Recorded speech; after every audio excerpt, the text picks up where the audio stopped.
12th class, about 10 million people pass every year 12th class. 1 crore people pass 12th class every year. So this is the general statistic across India. The number of people who go to this IIT, IIM, NIT and all these things together, all of them put together, less than 5 lakh people. That's all. Then what happens to 95% of the people? Nobody wants to know about it. So then we realized that the majority of the people who go to state universities, affiliated colleges and this and that kind of thing. So, and neither the state government nor the central government is focusing on that. Just said, okay, let them just graduate, get some degree, and then go and work somewhere. But there's no focus on it. Most of the money budgets go to these NITs and IITs. The government of India has some 170 of them. And they fund them very well.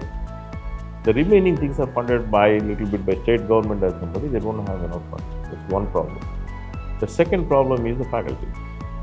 Okay. Wherever you go, some studies show there are 40,000 vacancies in the universities. I'm not talking schools and colleges, only universities. It's because you need to have PhD, this and that kind of thing. That's another issue. That's a challenge. Then some studies show that about 50% of the people are not employable. The job is there, but they don't have the required skills.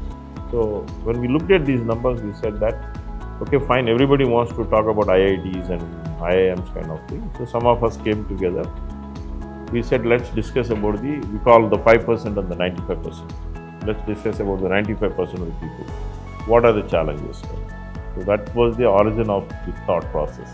There's a talk going on in the US, in Singapore, other places, thinking that there's a lot of gap between what they teach in the class and what the industry needs for jobs. So we looked at what are the various people working on. In Germany, we found a very interesting question. They have been doing for quite some time. It's called DHBW. I'll say in German and then it's a Duale Hochschule and Baden-Württemberg. It's an university there in Stuttgart. Started by two people, that is Daimler Benz and Robert Bosch.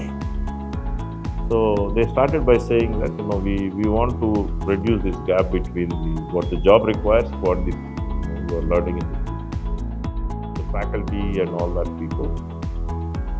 What we found that particular university, not everything, just like I told you, there's an IIT system, there's an NIT system, there's a IIIT. This is one more system. It is not a replacement for everything. This is one more system. When we needed more IT people, we started to do it. Now we need something else, we need to have a different system of education. What they do, 1 quarter they are in the university, 2nd quarter they go to industry. They alternate. Quarter 1 in university, quarter 2 in the industry, quarter 3 like that. If they are doing a 3-year bachelor's degree, 6 quarters they are in the university, and 6 quarters they are in the industry. When they are in the industry pays them a stipend. So that's the deal. So in that one state where Stuttgart is, they have 33,000 students in that one university. That's where we went to see what's going. So we got some ideas what we want to do. So then we said, yes, it works because working in Germany, it should work.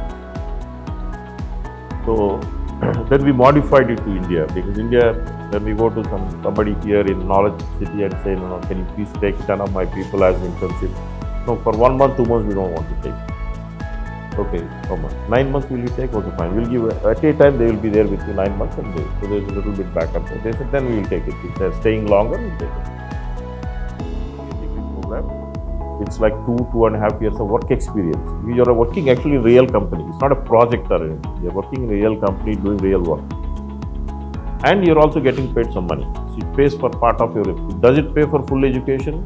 If you get 30,000 rupees per month as a tuition fee, it will pay for full education. Your parents don't have to pay. But if you get paid only 10,000, there's a gap of about 20,000 kind of thing that somebody has to pay. Then people ask me, fine, what if there are middle class people, they don't know much, what do you do? So we have made some arrangements for that also. There is a gap there, they can get a loan from State Bank of India, collateral free. That means your parents do not have to sign, only you have to sign. And you pay them later on when you make the money. So that means anybody says, I am willing to work 8 hours a day, but I have no money. I want to come and join here, you can come to Sricity. So if this new model is successful, the success will depend on 2 things.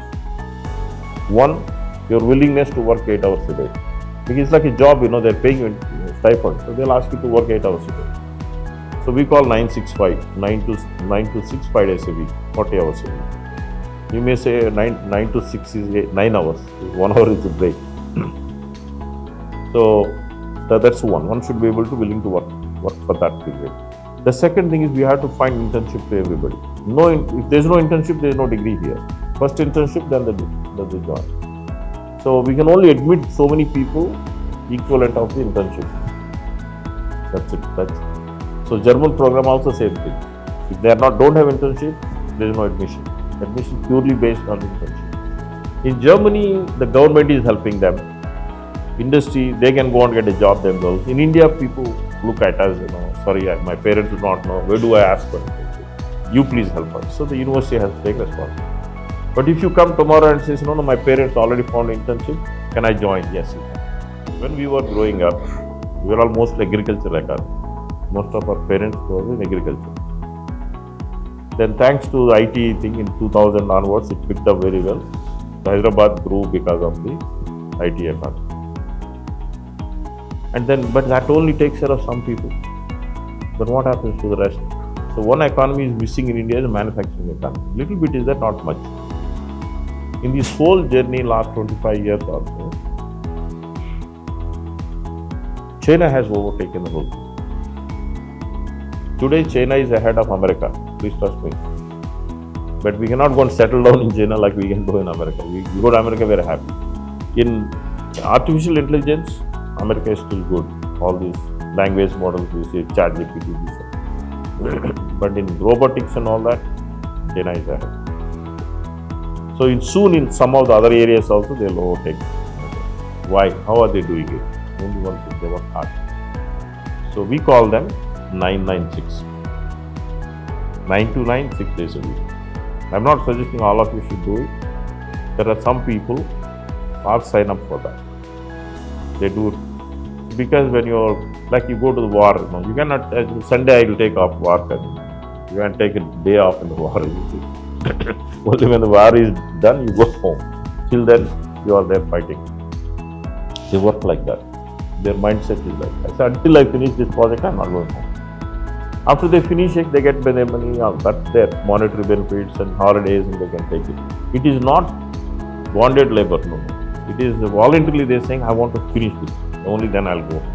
So they have a lot of people of that category, China. India doesn't have it. That's why India, you all keep asking, why India doesn't make products. I've been at it, okay? I started my things. Not one of these things we make in this country. We do assembly, but what is there inside, we don't make it. If Trump tomorrow decides to punish us, they can switch off this.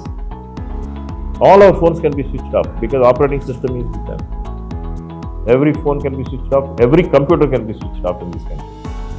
Because we did nothing. We just import and do the thing. So the China said, no, we don't want to be held responsible or hostage by somebody else. So they have found these people, like we have soldiers to fight the war, isn't it? They found young people like you, said, no, I'm going to make it. So far we have done, what we have done is we copy some Rapido, Swiggy, those things we have copied.